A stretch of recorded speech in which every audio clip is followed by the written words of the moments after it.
We forget that war is an imperfect effort, that war is a confusing thing and a horrible thing, and there's going to be collateral damage.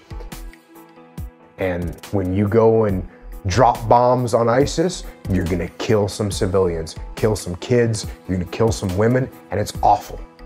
And it is the reality of war. When you have pure evil in the world, somebody has to take care of that problem. You once said that when a nation goes to war, they have to be prepared for two big things, and one is they have to be prepared to kill and then prepared to die. Let me make that perfectly clear. Family was not my number one priority. I didn't even want to think about my family for a second, because that second might be the time that I thought of something that's going to make us perform better on the battlefield. I'd be lying if I said I didn't want to go into combat. I'd be grossly lying. And when it happened, I was happy it was happening. And when we were done, I wanted more. The biggest challenge in combat is leadership. And leadership is dealing with other people and trying to figure out what's making them work or where the friction is in the team. So when you're working with a business, it's the same thing. Don't talk to me about, oh, well, it was easy for you because you had these highly trained, highly disciplined Terminator robots that work for you. Not true. In fact, the opposite. I had a bunch of hard-headed, very determined, thick-skulled guys that I had to get them to do what I wanted them to do. Because if you push your guys too hard in combat, they're gonna break. Sometimes I went a little far and said, ooh, wow, I just saw the look on that guy's face. He needs a rest. And I should have recognized that earlier. And you know, you make mistakes. People want to own their own destiny. They want to be in charge of what's happening. They want to take ownership. They want to create the plan. That's how they want to go through life. They want to be treated like a human. Say Trump got elected and he calls you up and says, Jocko, we'd like you to go back in and we're actually going to take care of this time. Do you have any interest in that scenario? Yeah, I'd do that. You would do that? Absolutely.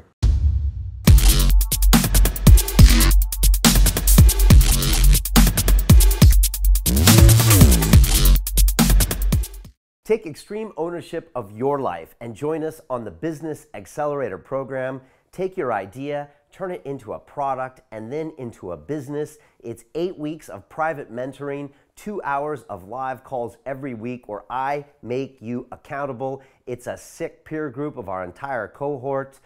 Click on the link below, submit your application, or go to londonreelacademy.com/biz, B-I-Z, and I hope to see you, and I hope you join us.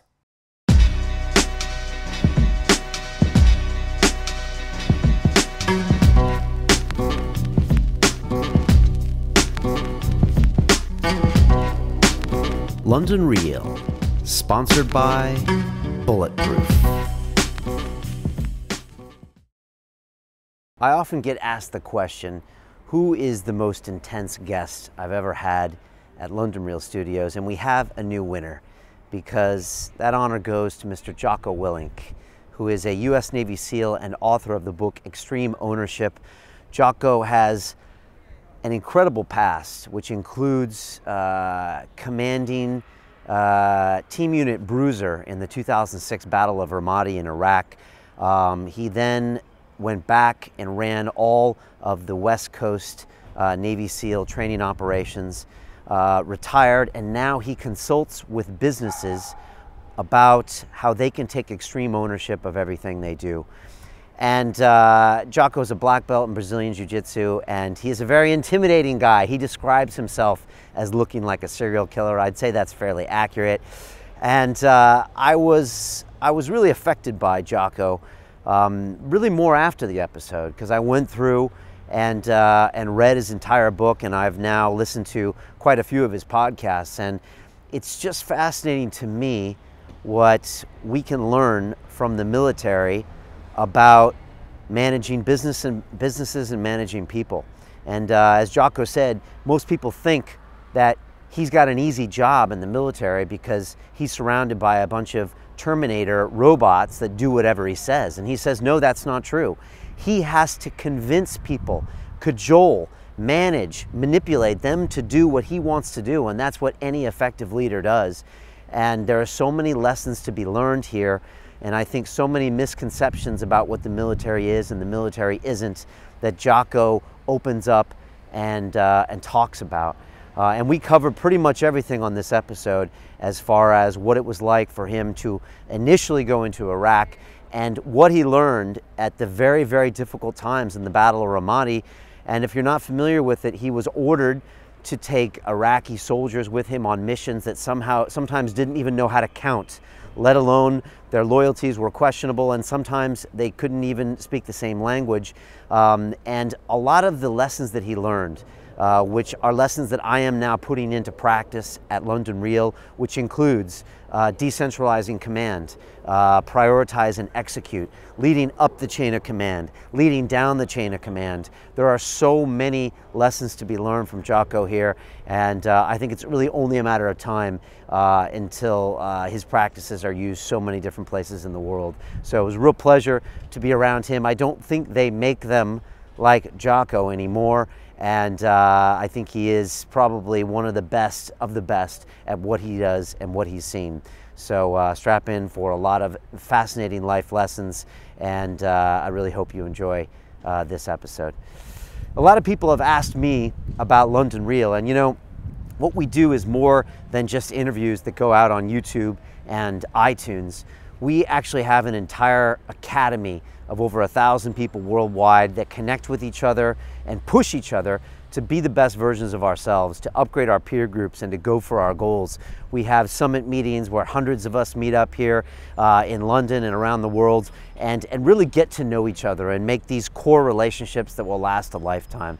And a lot of people ask me more about it, and here's a few scenes from behind the cameras.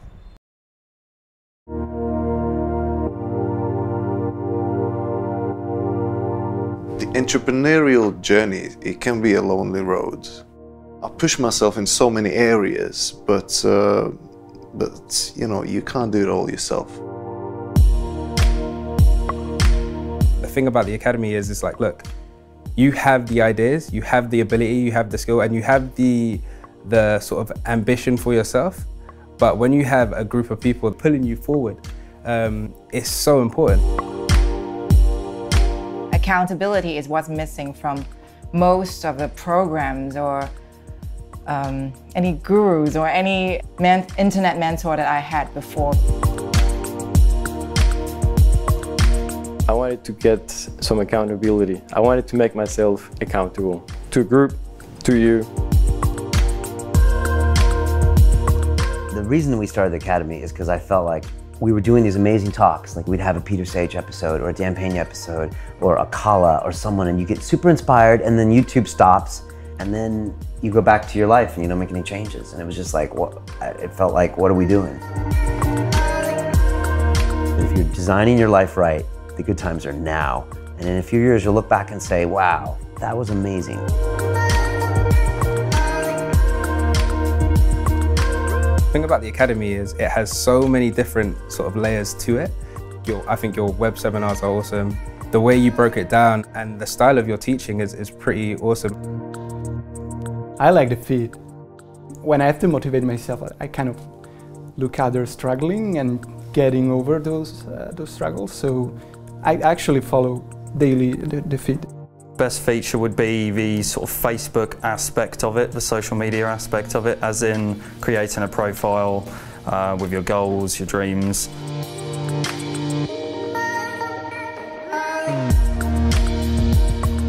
Everyone's on the same vibe, and we may be at different stages in our journeys, but everyone's on the same page at the end of the day. Everyone's really trying to push themselves and building the best you. It really resonates with me. And the fact that I'm committing a small amount of money and the fact that I'm actually trying to interact with those people means that I'm invested and means that I will keep it for the long run.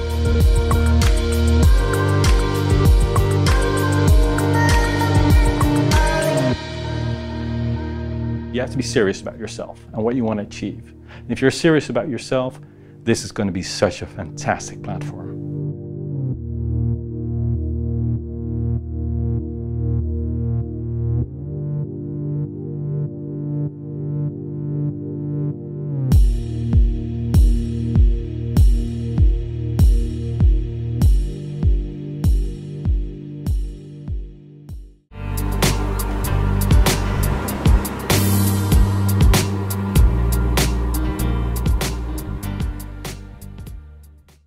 This is London Real. I am Brian Rose. My guest today is Jocko Willink, who is a retired Navy SEAL officer and author of the #1 New York Times and #1 Wall Street Journal best-selling book, Extreme Ownership: How U.S. Navy SEALs Lead and Win.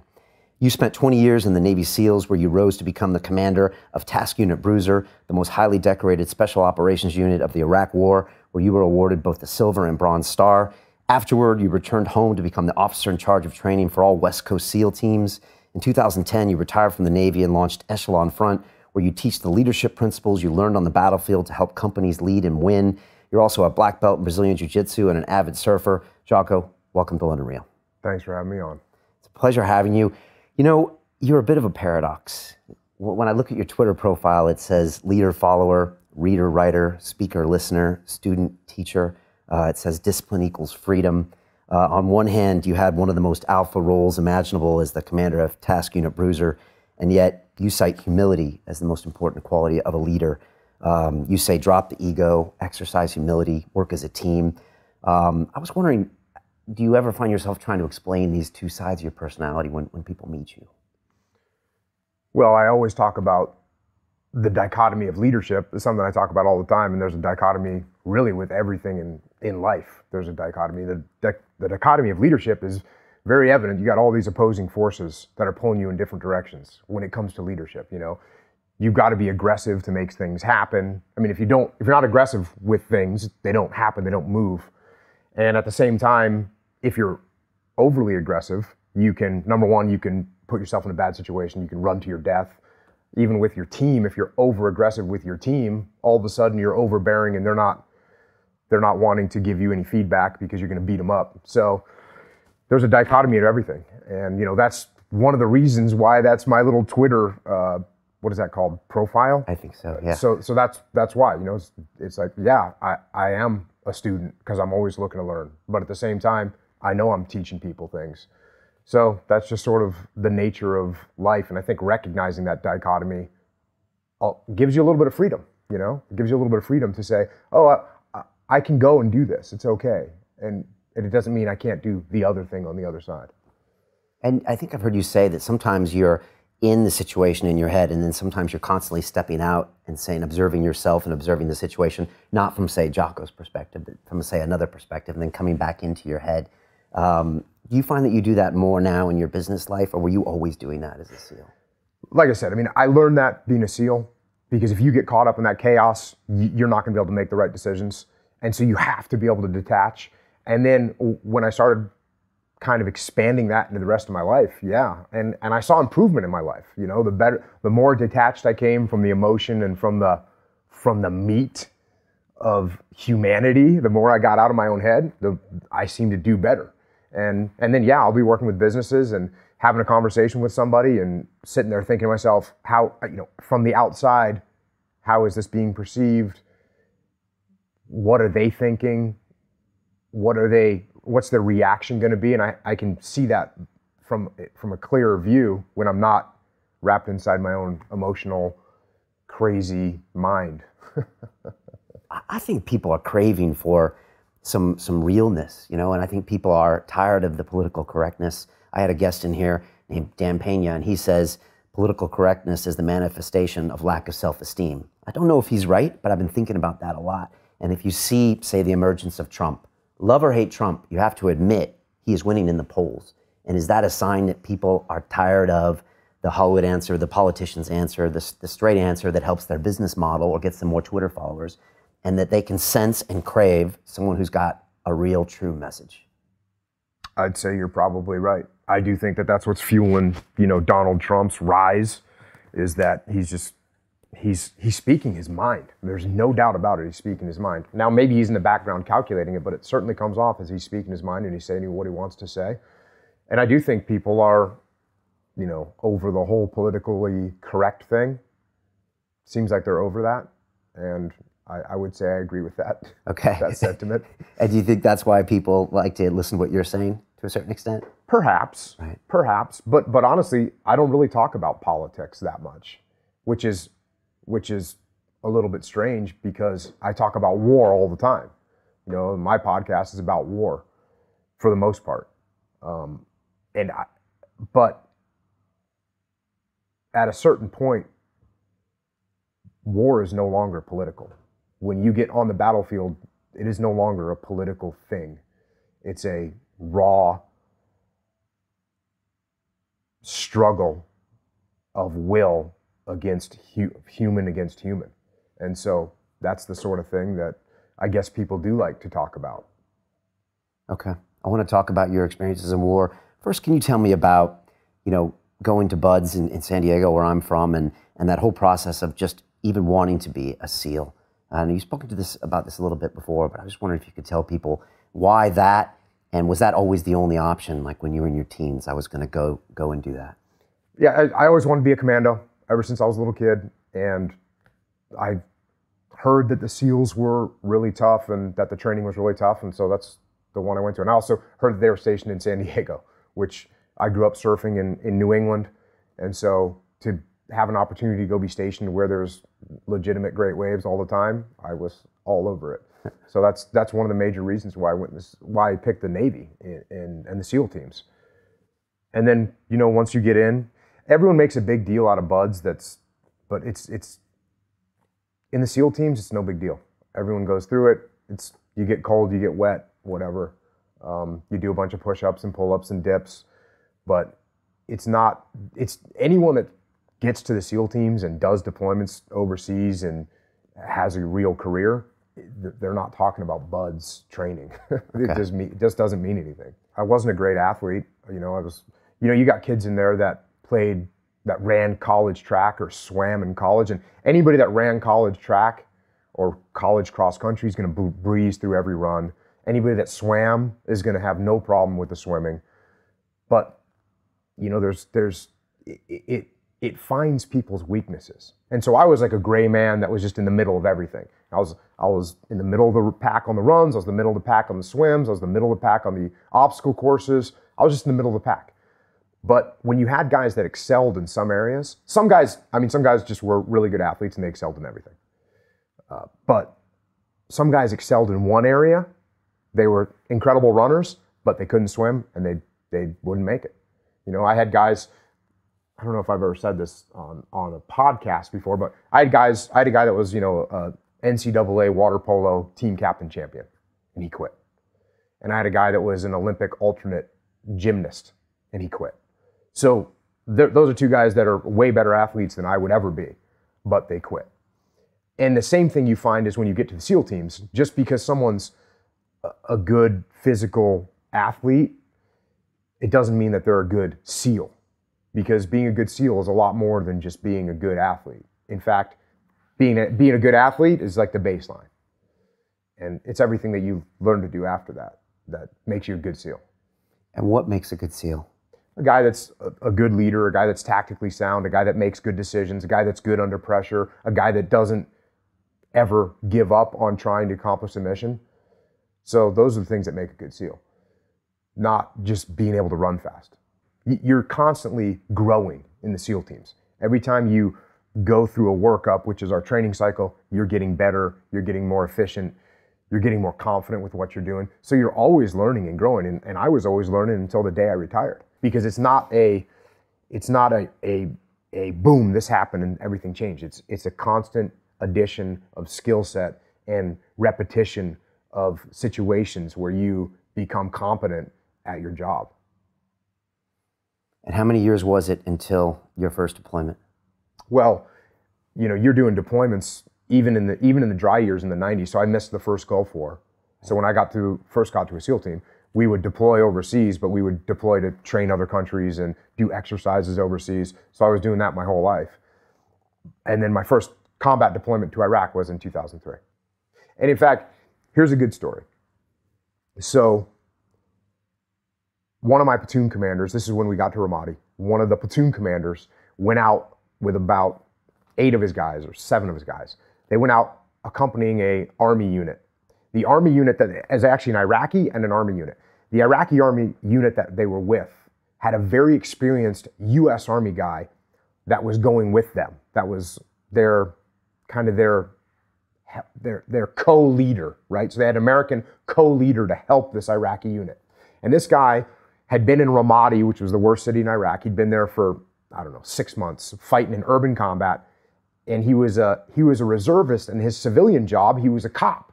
So the guy is a legit guy that's seen a lot of stuff and been in sustained combat, both in America and in Iraq. So they all got on this patrol. They get into a firefight. The platoon commander hunkers down behind a wall. There's rounds hitting the wall, and he's down there with this major. And he looks at the major and says, "Hey, sir, I can take my guys over. We'll get on some high ground. We'll flank him and kill him." The major's like, "Okay, go do it." So platoon commander gets down, crawls out, musters up the guys. They maneuver down a half a block, get up on a building. They flank the enemy. They kill them, drive them away, and come back. Yep. Mission's over. Come back to base. And I'm actually there. I met him at the gate when they came back from the op. And the major, and again, this guy has all kinds of experience, and this was the first real op that this platoon commander had run and been in a firefight on. So they come back, and the major says to him, you know, "Hey, Captain." He says Captain because the rank structure in the Navy is different from the Army, so he thought he was a captain when he was really a lieutenant. He says, "Hey, Captain, you did awesome out there. You must have been in a lot of urban combat." And the lieutenant, the platoon commander, looks at him and says, "Actually, sir, that was my first firefight." So the training that we get, the preparation that we do is very sufficient to prepare you for that. Now, all that being said, when you're in combat, now there's a possibility that you can die, you can get severely wounded. From my perspective, I was never worried about that because I don't know, didn't care. The thing that you're worried about from a leadership position is you're worried about your guys. You're worried about one of your guys getting hurt. You're worried about one of your guys getting killed. And that just completely trumps every other emotion that you have. You're seeing your guys and you're looking and you're saying, okay, is this guy doing the right thing? Pull this guy over there. There's a threat over there. How do we handle that? That's what's on your mind. The fear of getting shot or killed is not on your mind when you're in the moment. You know, it'll build up when you're waiting to go out. You know, there's times you're waiting to go out and you're like thinking to yourself, okay, there's a lot of bad things going on out there and some of them could happen to me. But I think at some point you realize that there's nothing you can do about that. I mean, other than just quit and just resign yourself to a life of cowardice. But if you opt to not do that and you step up and say, okay, I'm ready. And if I die, I die. And once you overcome that, then nothing else to be afraid of. You said early on you were prepared and almost expecting to die in battle. I don't know if I was expecting to die in battle, but I was okay with it. I was okay with it. And I think you go crazy when you're not okay with it. Right. You know, I think it just, you gotta realize that if it happens, you know, it's gonna happen. I want to talk about Ramadi, but I want to contrast it with your first tour in Iraq. 2003, you've been kind of waiting 13 years, you've been preparing, wanting a combat situation. I'm guessing, if you prepare this for your whole life, I'm guessing you really want to do that. What's it like when it comes? Yeah. I'd be lying if I said I didn't want to go into combat. I'd be grossly lying. I always wanted to go into combat since I was a little kid. And when it happened, I was happy it was happening. And when we were done, I wanted more. And I think you've described it as you were kind of, I think you described it as Baghdad SWAT at one point. You You were out gunning everybody. You were coming in, doing the business, some resistance, but you were very dominant at the time. Yeah, we dominated. We dominated, yeah. 6 months you're in, you go back after 6 months. Had things quieted down? Like, did you feel like, I wish I would have stayed, or had a lot of the action and stuff happening finished and you were like, okay? Well, we came back thinking that we had a great deployment because we did a lot of operations, killed a significant amount of bad guys. So that felt like, hey, we did our job. But what happened at the end of, actually middle of 2004, it was happening as we left, but you started to hear a different word over there, and that was insurgency.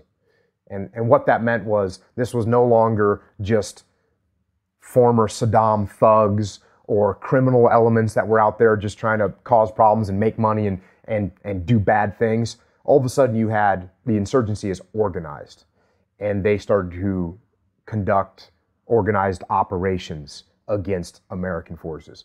And that was, so now I was home and things started to get worse and worse and worse.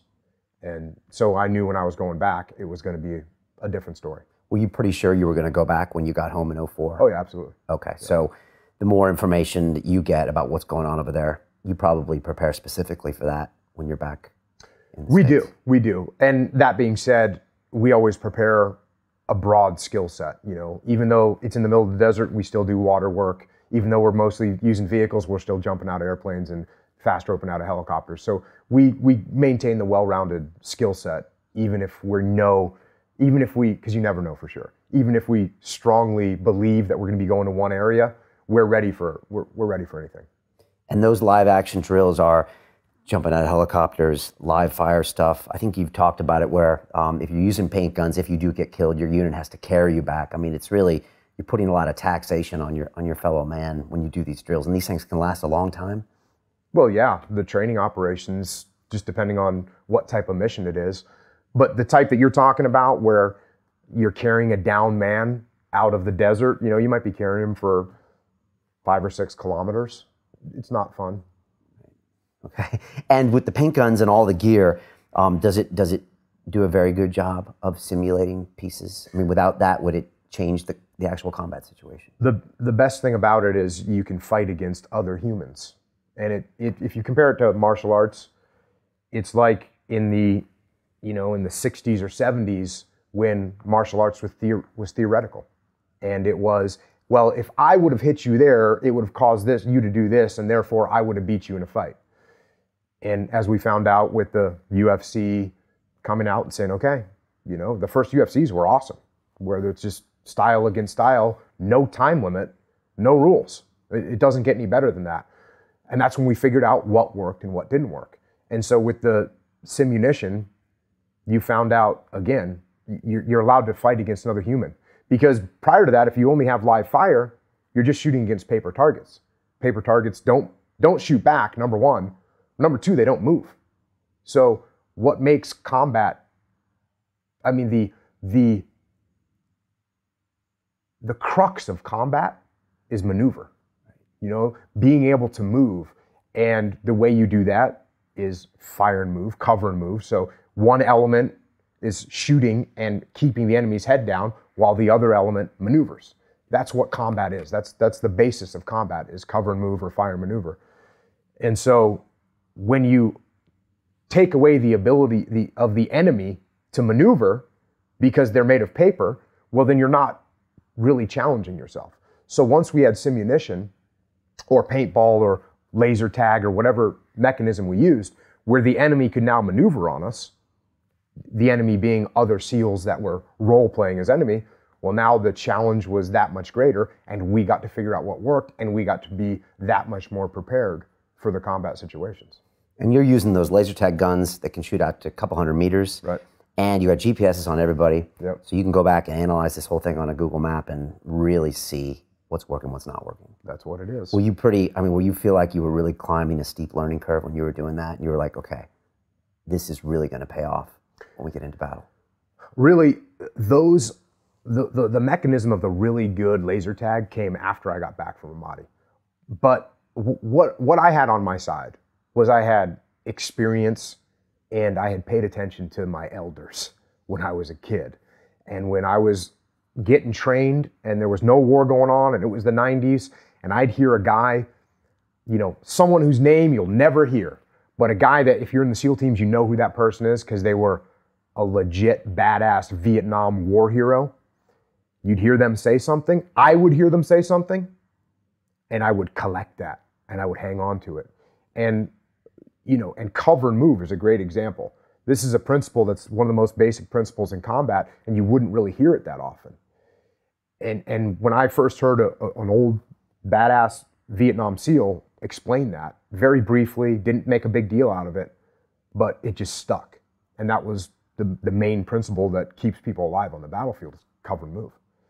So that's what prepared me, was that experience of growing up with listening to my elders, and then luckily having deployments where they weren't that bad, and when I came back I could drill guys and push them hard and prepare them. And so that's what it was. It was really just the experience and the listening to the elders and paying attention. The SEAL team doctrine wasn't written down anywhere. It was all word of mouth and passed down from generation to generation that way. And making sure that you're not being cocky, making sure that you don't have the attitude that you talked about earlier of, you know, we're always going to be better than the enemy. We're always going to win, because you're not always going to win. And especially if you think you're always going to win, then you're not going to prepare that the way you should. You're not going to give everything you can to your training to making sure that you are prepared for that moment when it comes. And it might come once on a deployment, it might not come on a deployment, and it might come on a daily basis. Will that always be an issue with the military, as far as this, the knowledge base will kind of taper out in between conflicts and come back? Or is there a way to preserve it now through video, through highly documenting things? Or will we always have that lag? Unfortunately, when there's peace, there's no longer a focus on war. And so people easily forget that that should be the priority. You know, we changed the Department of War to the Department of Defense. You know, it used to be the Department of War. So when that's the attitude, of course you're going to lose it, because the focus very quickly turns from war fighting to whatever else, administration. And so I think you're always going to lose some of the knowledge in between wars. So it's 2004, 2005. You're starting to hear back that things are really changing in Iraq. And I'm guessing you're already starting to prepare for a second deployment out there. And I just wanted to ask, this organization that happened, and I want to hear more what it was like that first week in Ramadi, that they started doing, was that something that they had been planning for years, or was it just a natural progression of what happened, you know, when we first went in and them doing the regrouping? No, it was because the folks that were regrouping, that were organizing the regrouping, were not Iraqis. They were foreigners. They were Al-Qaeda coming in from other areas, from Syria, from all over. They were coming in there, they were starting to organize, they had the financial backing. So that was who was organizing it. It wasn't the Iraqi people. The Iraqi people were happy to be rid of Saddam and looking forward to living in some kind of a peaceful society. And then in come the insurgents and the extremists and the terrorists who have their own plans. Is it more about money than it is about religious freedom or a jihad? Is it really, are these guys gangsters just running numbers in a money rocket in the end of the day? Or is there a lot of blurred lines as to why people are fighting? It's both. It's both. They are definitely power hungry. They're money hungry and power hungry. And I guess you could say that roots back to they want money so they can fuel their viewpoints, but it's all combined. They want power. Because it always strikes me that fight happened in Ramadi. It didn't happen, you know, in the middle of the desert somewhere in the Sahara where there's no resources. Right. Like, it's happening there for a reason. It's happening there for a reason. You get back to Ramadi in 2006. When you land on the ground, how does it feel different, if it already does? And what's that first few days like in contrast to your first tour? Well, almost immediately we're going to memorial services for Army guys, Marines that are killed, which, you know, was a rude awakening.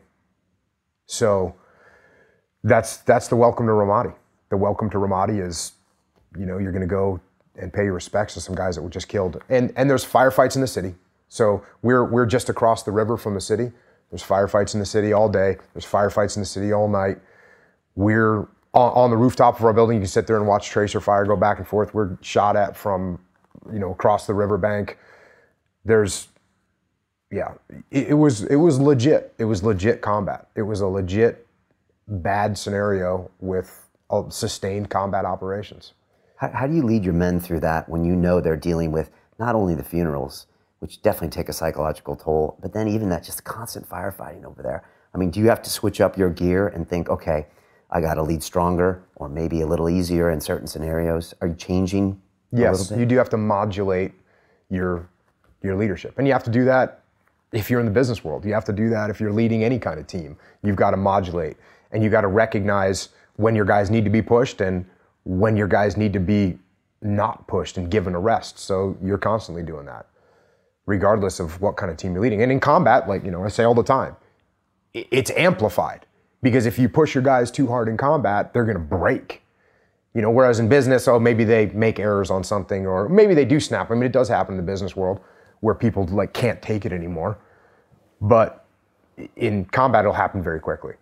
And so, you know, you're constantly modulating and taking measure of where your guys are at.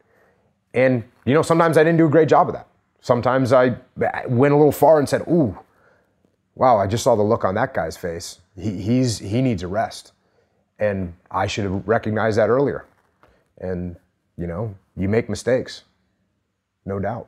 Those first few weeks in Ramadi, what are you assessing? What are you deciding that you have to do differently? And what are you as a unit? I know there's a lot of other units there. What are you deciding you need to do, you know, very differently than the previous tour?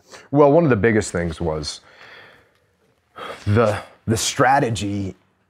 The strategy while I was there on my first deployment, and the strategy throughout the beginning of the Iraq War, all the way up until 2006, was to go out and capture or kill the bad guys. You know, you find out where these insurgents are, you find out where these terrorists are, go out, capture and kill them.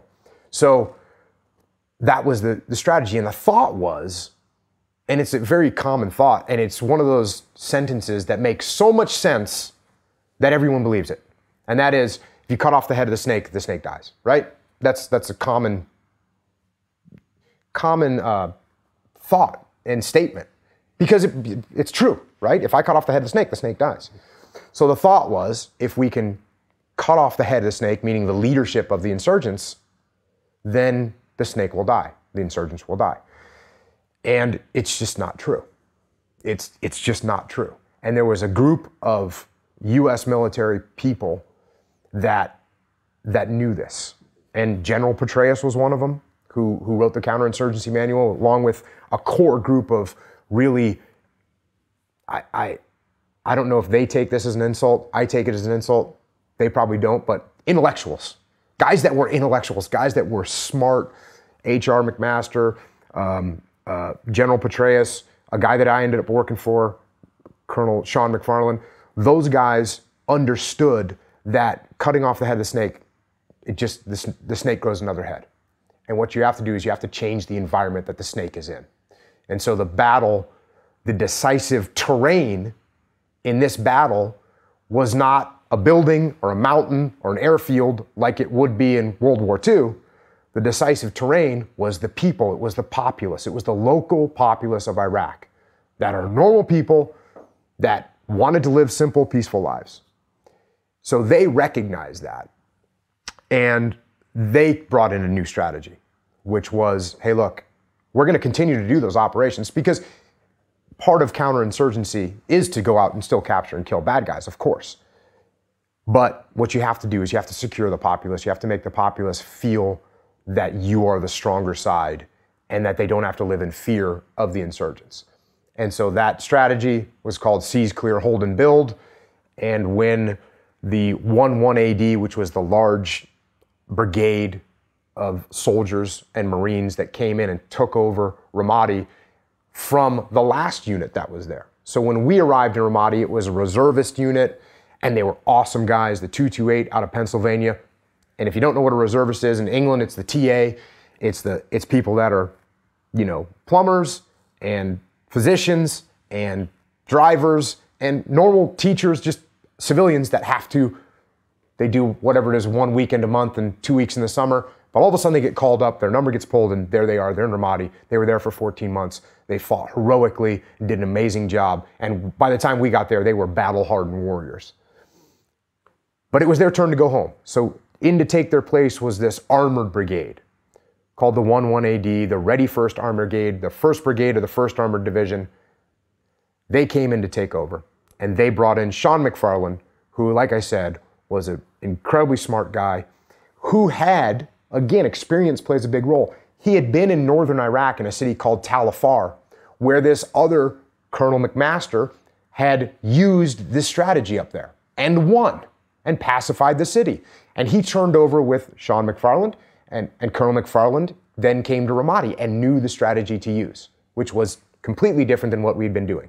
It was a lot more risky, it was a lot more aggressive, and it was the right thing to do, which is go into these enemy-controlled neighborhoods and build these combat outposts, these reinforced buildings where coalition forces, meaning both American soldiers and Iraqis, would go there and live and stay and drive out the insurgents, not just one night, go get a bad guy and leave, but stay there permanently and drive out those insurgents from those areas and protect the local populace so the local populace could live in peace, turn against the insurgents, and finish them off. Do you remember your first reaction when you heard about that strategy?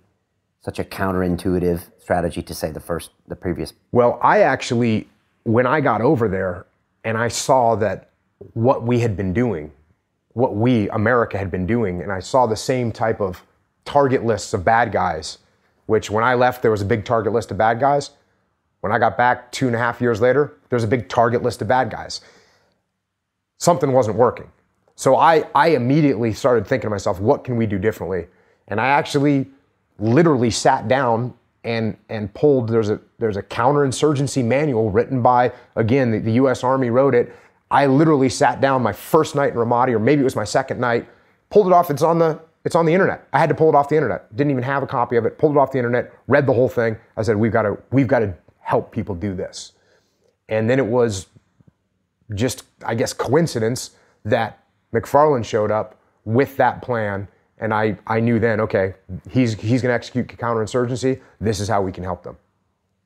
And is the crux of that strategy that you go into the local population and you show them that you are here to stay? Absolutely. And is it encourage them to a certain extent to separate from those, those terrorist elements there? It does. Okay. So if you're in America, if you're in a gang-ridden part of town, you're not listening to what the cops say. You're listening to what the gang says. They tell you to do something, you're going to do it. Otherwise, they come in, break in your house, and kill you. That's what the insurgents did.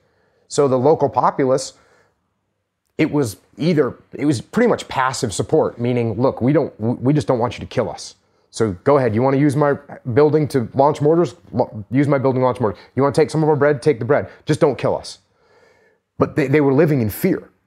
And because when they did step out of line, guess what? They were getting brutally murdered. They were getting tortured. They were getting raped. It was awful. So they didn't want it, but they had no choice. They didn't have the strength to stand up against the insurgents. Well, guess who does? We do. And so when we went into those neighborhoods and said, listen, we're not going away. We're staying right there. We'll be back here tomorrow to help you. We'll be back here the day after that to help you again. You need water, you need food, you need medical attention. That's what we're here to do. We're here to help. And when they realized that, that's when they switched to our side. And I say switched, it wasn't that they were on the insurgent side, but they were providing passive support because they were living in so much fear. But as soon as they realized that we were the stronger tribe, then they said, you know what? Thank you. Thank you. By the way, there's a bad guy that's staying in a building 4 doors down. Go get him. We can take care of that. And that's 99% of the people in that city? Is it that skewed of people that just want to live their life, that don't want to be terrorized? It's a vast majority of the people. When you'd go into their house, especially after we had established ourselves, when we'd go into their houses, they would, give you the smile. The kids would talk to you. They'd be talking with the Iraqi soldiers. Yeah, absolute majority. And this is something that it's very hard to get this through the media because You know, when's the last time you saw a news story on, you know, on an American cable news company or cable news program of an American family going to the store to go grocery shopping? Have you ever seen that? No. No, because it's not news.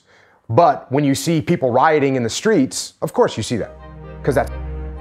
To watch the rest of this fascinating interview, click on the link below and go to londonreelacademy.com. There you can sign in with your social media login and watch the rest of the episode for free, along with all of our episodes on London Real, my webinars, and all of our premium content, all located over at londonreelacademy.com. So click on the link below, you'll be directed there, and you can watch the rest of this fascinating interview, and I'll see you there. And that's what they wanted. And so really when we pulled out completely, it didn't take